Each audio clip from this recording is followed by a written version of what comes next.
Good morning. It is Friday, and you are on with the Friday Grief Chat with myself, Chill, and Deb. and we're here to talk about all things grief with some grace and some humor and all the things that go on in the week. I know. I'm going to put the banner up so that folks can see where to be part of things. Awesome. Wonderful. How's your week been? What you been doing? You've had a sort of an interesting start to the week, if I remember. You know, correctly. today, this week has felt like the Friday-est week. All like it's been worse than 2020, and I don't know why, other than it just didn't seem, it was chaos and lots of things going on. We also, of course, had a horrific mass shooting out here in San Jose, where 9 people's lives were taken, which sets everybody a little bit on edge. And we've got a shooter on the freeways out here, which is putting everybody on edge. So, you know, but it's a holiday weekend, and this weekend we get to honor those who gave their lives in service to our country. That's right. I don't think there are many families who haven't been touched by that in some way, shape, or form.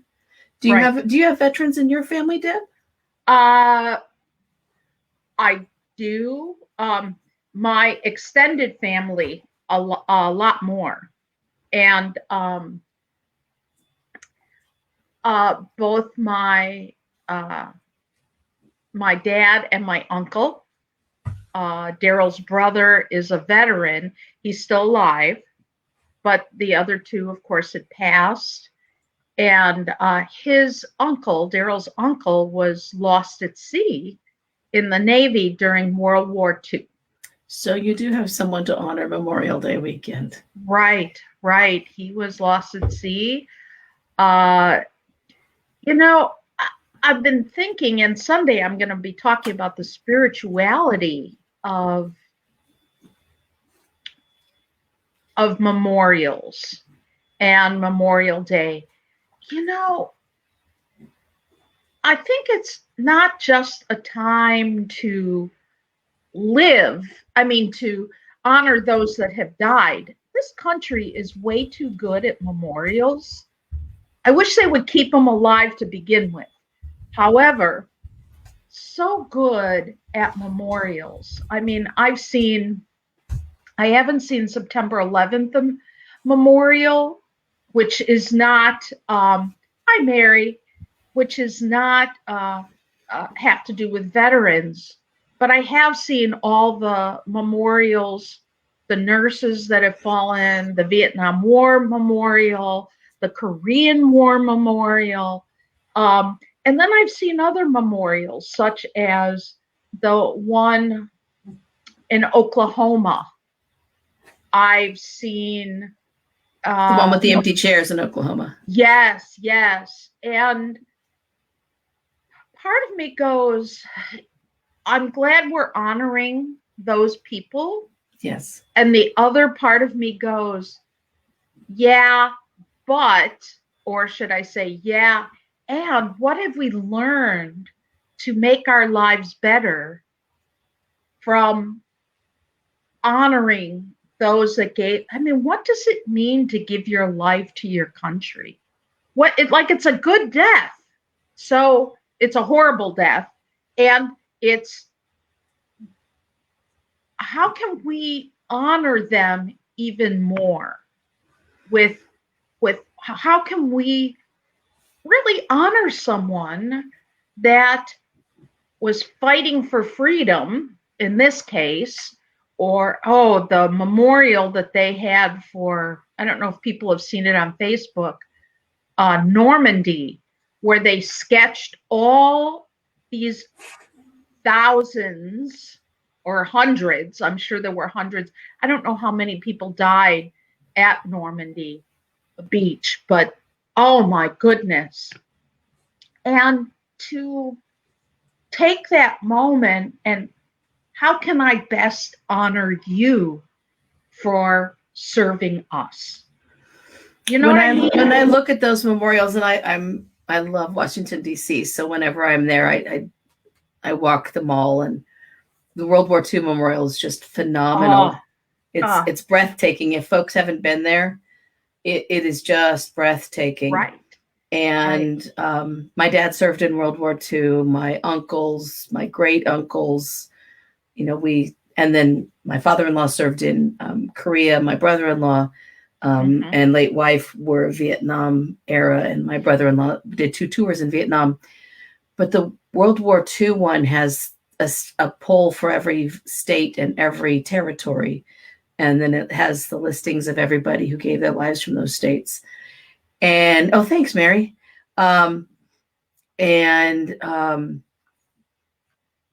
You think about how young everybody was. My dad was allowed to graduate from high school. He was only one of 2 boys who actually graduated. Everyone else shipped out before they graduated.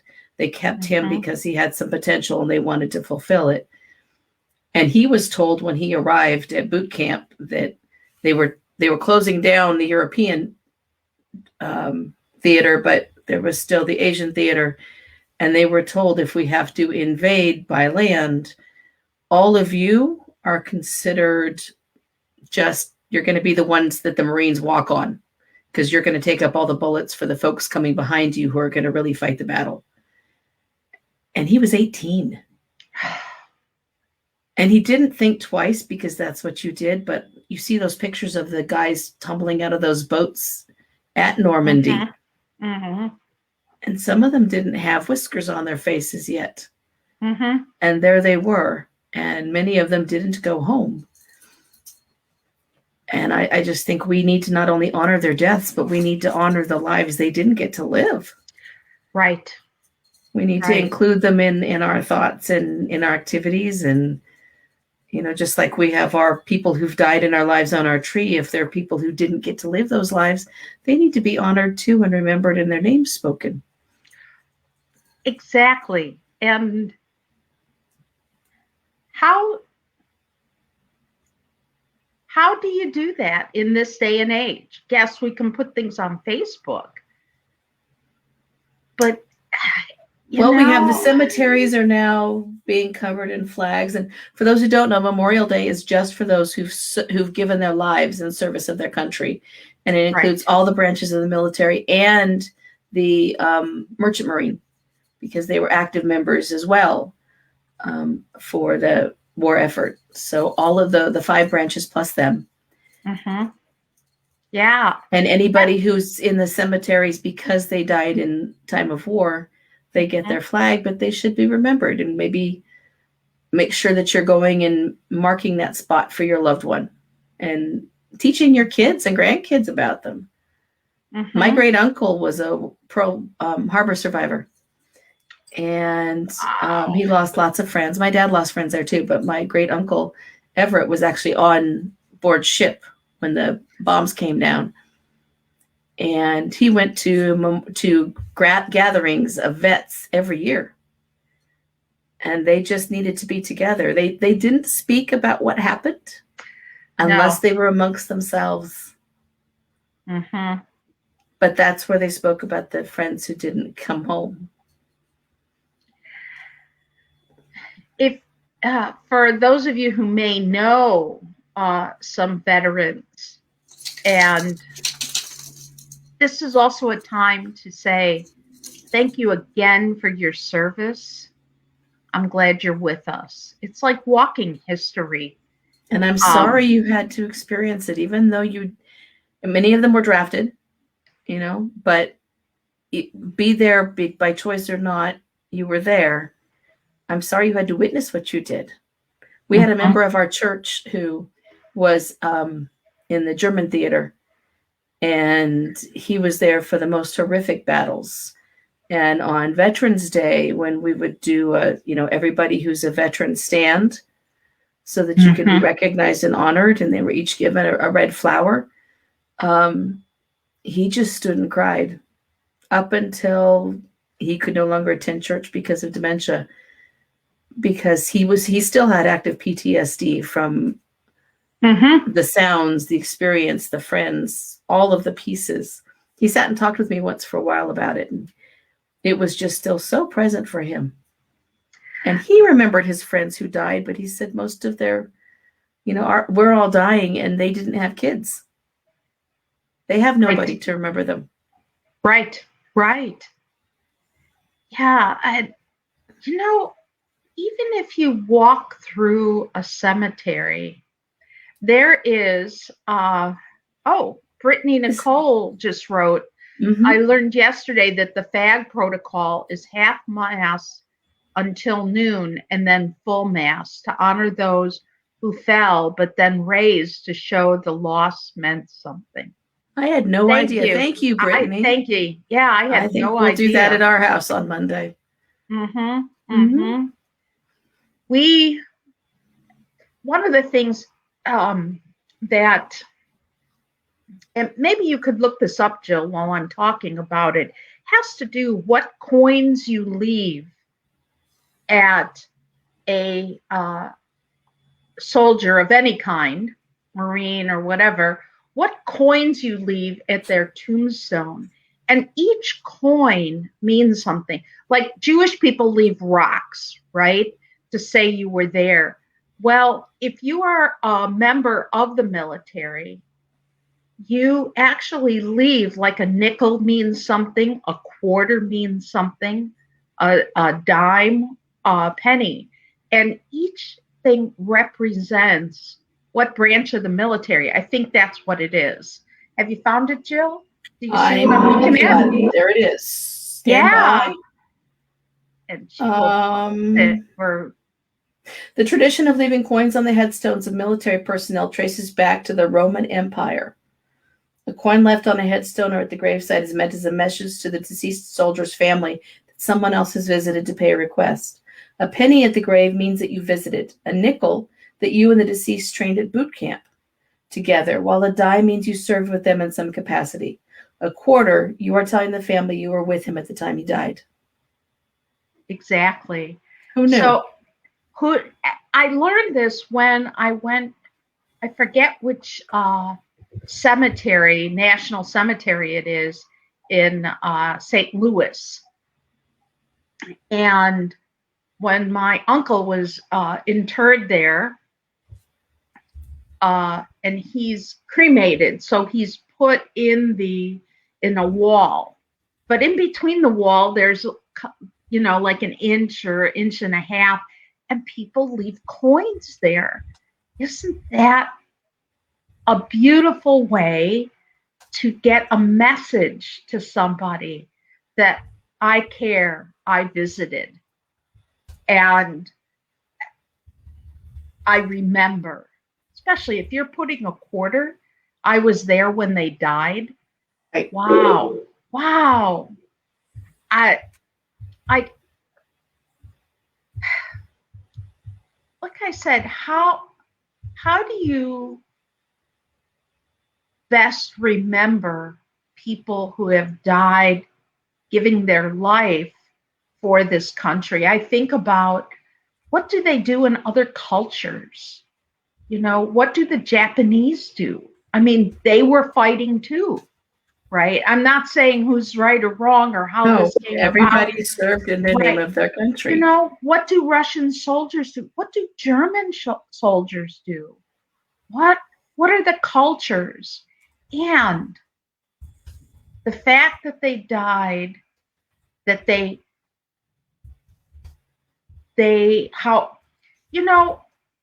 like you were talking about your cousin or your uncle. My granduncle. Your granduncle, that's what you're saying, right? Yeah. That, in fact, didn't even have whiskers. They're going to be the front lines. Look, you're going to die. This is how we're doing it. And they give themselves over to something. And I don't know that I'm that brave, except if it was my grandkids, I'm going first, right? That's what I would do. So I think about what's important to me, how people then, it was the bigger picture. It's just, even now, think about the people who enlisted after 9/11 in Afghanistan. Oh my goodness. And the horrors that they have seen, and that they actually witnessed when when they died. They didn't have like peaceful everybody around you, and let's, They didn't have what we call a good death. They did not have a pleasant death. That is for sure. It's considered honorable, but when you're 18 or 21, right? So I think we need to make sure that we really are speaking the names this weekend, saying the names, putting the pictures up. Right. This is the one just for the people who served to their death. Mm-hmm. Mm-hmm. And other veterans are very clear about that. Don't thank me this weekend. Be thankful for those who didn't get to come home. That's right. That's right. It's about those that don't get to come home. Yeah. It's lost futures. And it's families who didn't get to grieve. Families. Because now they may be able to get them home in a week, but up until this last century, that wasn't the case. No. For the most part.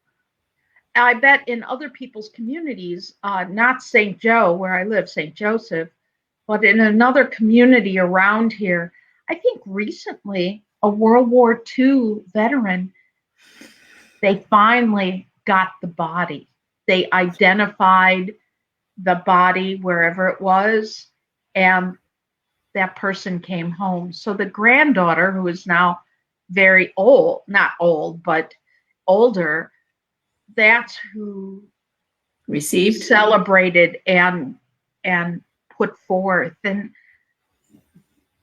it's so complicated in this day and age for veterans, for people that have to deal with guns in their line of work. Let's put it that way. Because they died in their line of work. Mm-hmm. And it's complicated. It's a lot different feelings than you had back then. It is. And I also think about the veterans who are buried where they fell.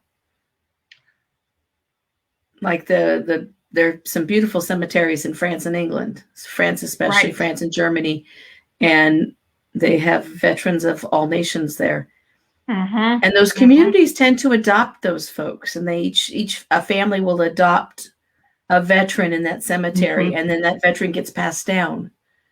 But had I known that when I was in Europe as a teen, I definitely would have made the effort. I know that if I am able to get back to Europe, there will be an effort made to get to at least one of those cemeteries so that I can leave something there for somebody. Right? And Noel's saying there are those who came home who were never the same. There wasn't support for those. You're right. Shell shock was World War II, and also Vietnam, and also Korea, and then PTSD became the name for Vietnam Forward. Yeah, that would include my late brother-in-law. He did 2 tours in Vietnam, and he was never okay after that. So yeah, we need to honor all of those and the multiple losses that come from that. And we don't mean to be a drag today, but we want to make sure that we are remembering them and remember them for who they were. Right? My uncle talked about how much trouble he got into at boot camp with the guys who ultimately didn't make it home from Pearl Harbor, and what the hijinks they got into in Hawaii, because it didn't seem like home, so you could get away with stuff. And they were all young men. I want to go back to what Noelle said. And one, thank you for writing that, because even if you didn't physically die, you mentally died. A part of you mentally died where you were. And I remember in a house that I rented, the next door neighbor, the man I rented from, he was in Vietnam, and I think it was his brother or brother-in-law also in Vietnam. So they'd sit in the driveway. My house was right next to the driveway. And they'd sit in front of the garage, and they would be talking, just the two of them. And when I showed up, and as a hospice nurse. I was already in that business then. And I said something and they go, it's not the same talking to people outside of it. That's exactly right. And I said, I get it. I get it. I have another good friend who came back from Vietnam. He was in the trenches and he enlisted again, did something, and was Buddhist, and he no longer could, he could leave after that or somewhere in between. And he doesn't talk about it too much. No. You know, it's almost like I mean, it's not the same because you don't have PTSD, because the horror, you're not killing people. You are at their bedside. But the things that I saw as a med surge, cancer, hospice nurse, long-term care, it's not dinner table conversation.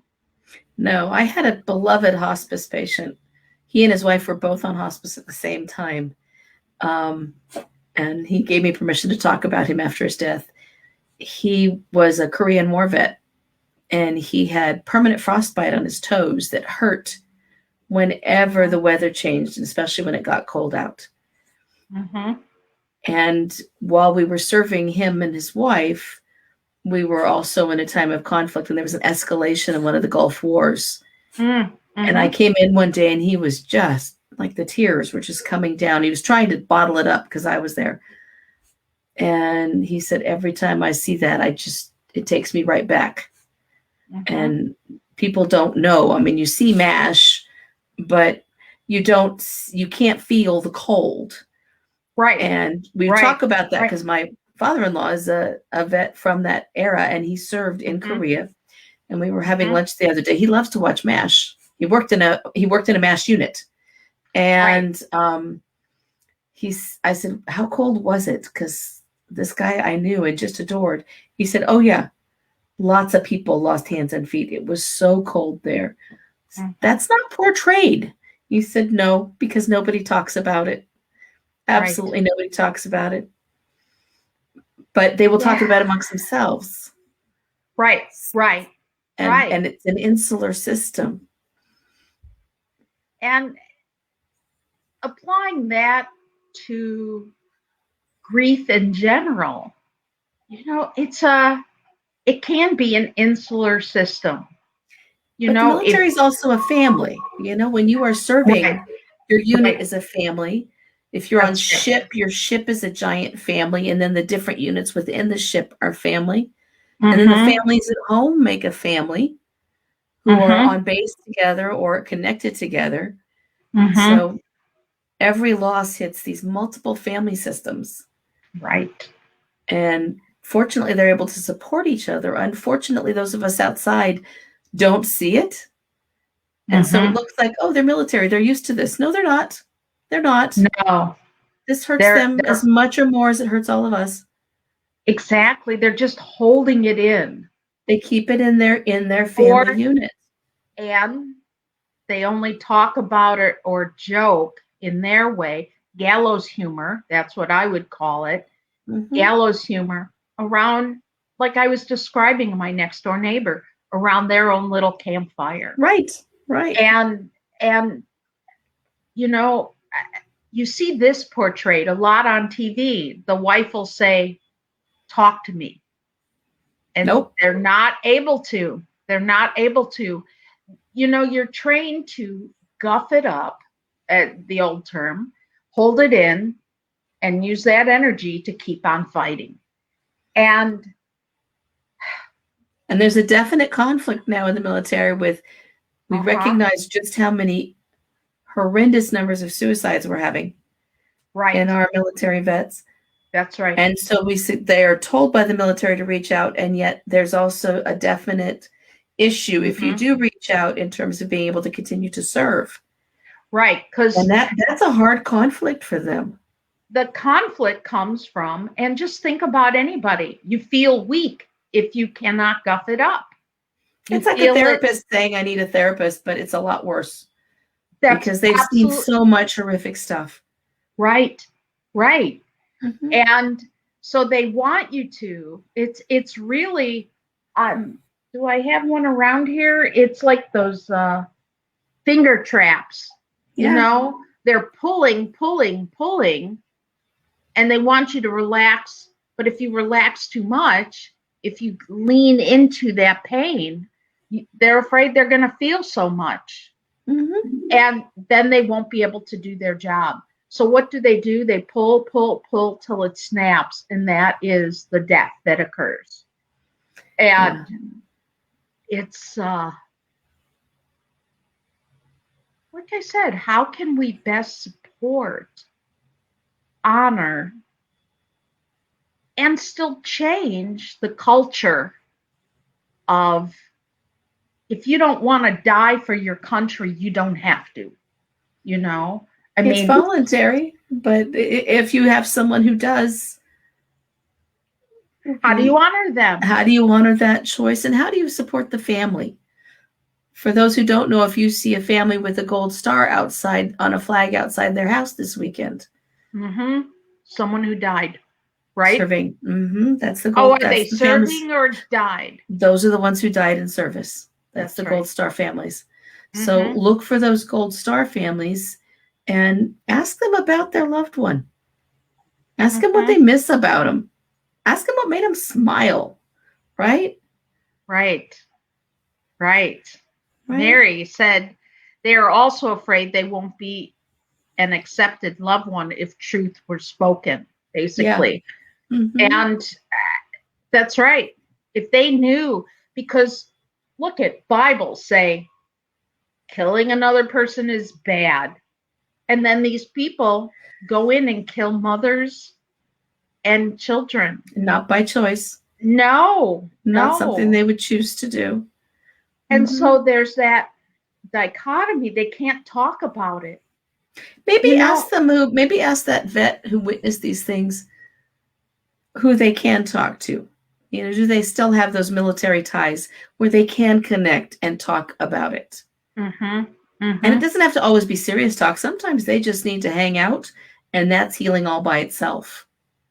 I was mm-hmm. doing a training for a Navy program a couple months ago, and I was trying to be super sensitive about the fact that there is a Navy culture. Every branch has its own culture. Right. But Navy, they serve aboard ships, and so they're isolated unto themselves. And I talked about how there was an honor walk videoed on YouTube recently for a Coast Guard commander. And for Mm-hmm. those who don't know what an honor walk is, that's when someone has died a sudden death and the family has made the decision to donate organs. And so the family is invited, and the hospital brings out everybody who's working in that moment who's free. And they line the hallways as the family Right. walks with their loved one for those last moments to the surgical suite or to the elevator to take them there. And the Coast Guard was there, and the CO said, I'm so glad everyone got here because they changed the time, and it was 10:30. Now it's 6:30 in the morning. There were more than 100 Coast Guardsmen Wow. in that hallway in uniform. And I talked about it, and that, they'd actually brought the veteran down the hallway with the flag over her. And then they did a flag folding for the family right there while she was still alive. And Mm-hmm. then the hospital chaplain was going to step up, and the Coast Guard chaplain's like, I got this one. This is ours. This is our family. Right. And Right. he Right. did it for them. And the folks who I talked to that day said, like, nobody gets us. They got that. Right? Mm-hmm. Jody Ross Mm-hmm. says, greetings from the trail. What trail's Jody on? I don't know, but she's a walker. Oh, hey. So I know she's Outdoors. a walker. Yeah, she might be outdoors listening to us right now. That's great. Thanks, Jody. She's a sweetheart. So, however you could just take a moment and just send love to, if only you see, if only, and I'm going to use this, in your mind's eye, you take a breath in, and if you could see an American flag, because that's usually the last thing when a fallen soldier is coming home, there's an American flag over the coffin or the box or whatever. And if you could, just for a moment, just breathe in and breathe out with that image, and just send a moment of love and peace to the families that are affected by that or are part of the family. You know, like I said, Daryl did not know his granduncle, Mm-hmm. right? Or his uncle. And, you know, you just take a moment. And sometimes it's just that moment where you can sit and be and contribute to the whole of sitting, of being, and honoring. Just Sharing for a them, moment. sharing their life. That's right. Mm-hmm. There's all these things, and Jill, you're so right. Do you remember them? That's great. What do you remember? You know, I remember his laugh, or he bought me ice cream, or, you know, anything that you can connect. Oh, he loved pickles, you know, something like that. He'd argue about mayo versus butter. I don't know. He lied about how big the fish was. That's right. Any of those things just bring you back. Right. So, and you can tell me if I'm wrong, Jill, but those that died while serving our country and died by completed suicide, honor them too. Absolutely. Because they died as a result of serving their country, and I think we need to include them this weekend. That's right. Mm-hmm. There is no shame in suicide. So, and Julie Meyer, who lives in your state, Jill, is walking in a cemetery right now. The Boy Scouts, this is what they usually do, place flags on veteran graves. Very moving. Thanks, Julie. Yeah, I have a good girlfriend of mine, Wendy Marshall, has a son, Calvin, who Eagle Scouted. And long after he was an Eagle Scout, he was out helping the younger scouts because Flag Days really mattered. Absolutely. So please just take a moment and if you know if you have a relative who lost someone that you never got to meet, right, take this weekend and ask them some stories. Right. Have them bring out a couple pictures. Mm-hmm. You probably don't know what they looked like. Find out who they were, because they're part of your family's fabric. Mm-hmm. They influenced who your relative became. Let's remember them all. Exactly. Now, one little shout out to the folks in San Jose. Yes. Take care of your community this weekend. Go to all the memorials. I know there's been one candlelight memorial. If there are more, as a community, show up. The research says that those who survive mass shootings and those who lose someone in them, those folks need to see that there's people around them holding them up. Mm-hmm. They need to know that their lives mattered. And if you know anyone who's on the first responder team or the last responder team, drop a card, drop off some ice cream, Memorial Day, drop off a watermelon. I don't know, do something to show them you care, because they faced an incredible scene that nobody should have to face. But let's support the families. It's already becoming like yesterday's news. It was 2 days ago. And a whole bunch of people are not coming home. So let's make sure. And again, that we're asking. I love that some of the memories that the people from that transit agency talked about. Did you see their news conference? No, I did not. The guy doing the news conference was so on target. And as grief people, we like it when people are on target. He said, anybody in the TVA family If you need to cry, cry. If you need to take time off, take the time off. If a group of you need to just leave work early and go do something, do that. Wow. And then he talked about, this person who died who loved to do these things together. And I watched this one's kids play t-ball, and this one would take time off because he just loved doing these activities. Let's remember them for who they were. Let's talk about them.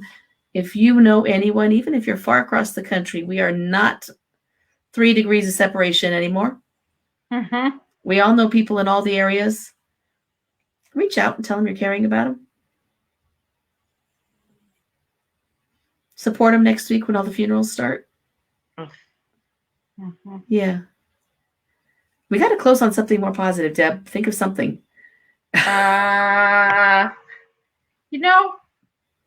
One way to honor anybody is just be grateful you're here today. And I'm grateful. I mean, I can't believe all the people I knew in the chat. And I'm like, right? Yes, I know. And, Julie's out in your state, and Jody is on a trail somewhere. I think she lives in Minnesota. Mary's in Florida. Noel's in Canada, I think, Vancouver area, and whoever else has been listening. We're international. Thank you for being here.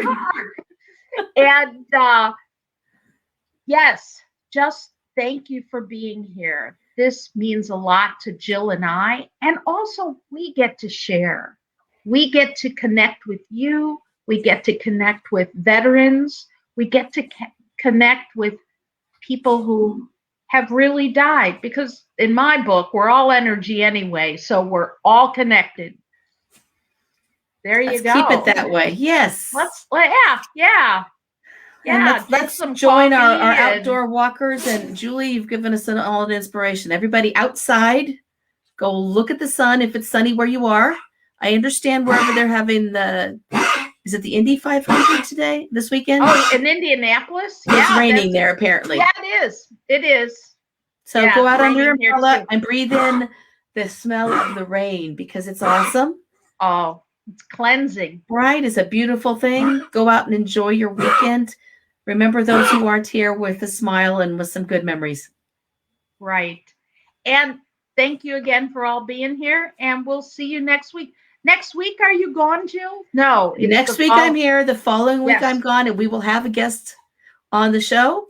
And then 2 weeks after that, we'll have 2 guests on the show who are going to do all about hospice.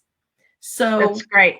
And we're both hospice, but and the guest 2 weeks from now is hospice. So if you've got hospice questions about a good death, thoughts about how to make things good, make sure that you tune in because we're going to have some fabulous guests and you're going to love them.